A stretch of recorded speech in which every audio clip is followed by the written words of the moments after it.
코로나19 백신은 창끝처럼 생긴 바이러스의 돌기에 모자를 씌우듯 감싸버려서 인간 세포에 침투하지 못하도록 하는 겁니다. 그런데 만약 바이러스가 변이를 일으켜서 창끝의 모양을 계속 바꾼다면 어렵게 개발한 백신이 무용지물이 될 수도 있겠죠. 다행히 지금까지의 바이러스 변이가 그 정도는 아니라고 합니다. 전동혁 기자입니다. 실제 코로나19 바이러스를 전자현미경으로 들여다보면 삐죽삐죽 솟은 돌기가 표면에 가득합니다. 이 돌기가 바로 사람의 세포를 찢고 들어가는 열쇠, 스파이크 단백질입니다.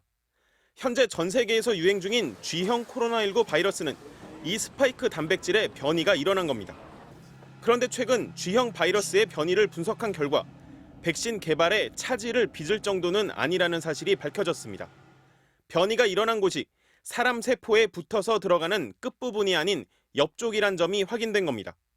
즉 스파이크 단백질의 열쇠 모양을 인식하고 달라붙는 항체를 이용한 백신이 여전히 유효하다는 분석입니다. 아직까지는 백신의 개발에 있어서 큰 문제가 되지는 않는다. 그러니까 여기에 변이가 생기면은 기존의 백신으로 만든 항체가 여기에 붙지 못하니까 그때는 우려를 해야 되겠죠. 변이가 심한 코로나 계열 바이러스의 백신이 개발된 적은 인류 역사상 단 한 번도 없었습니다. 그러나 지금처럼 전 세계 수많은 제약사가 백신을 만들려고 달려든 적도 없었습니다.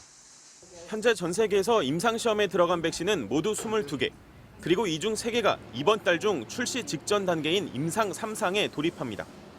이르면 6개월, 늦어도 1년이면 임상 결과가 나올 걸로 전망됩니다. 각국이 소위 패스트트랙을 도입해 임상 기간을 단축하고 있기 때문입니다. 백신 개발 기간 동안 나타날 수 있는 새로운 변이에 대해서도 대비책을 마련하고 있습니다.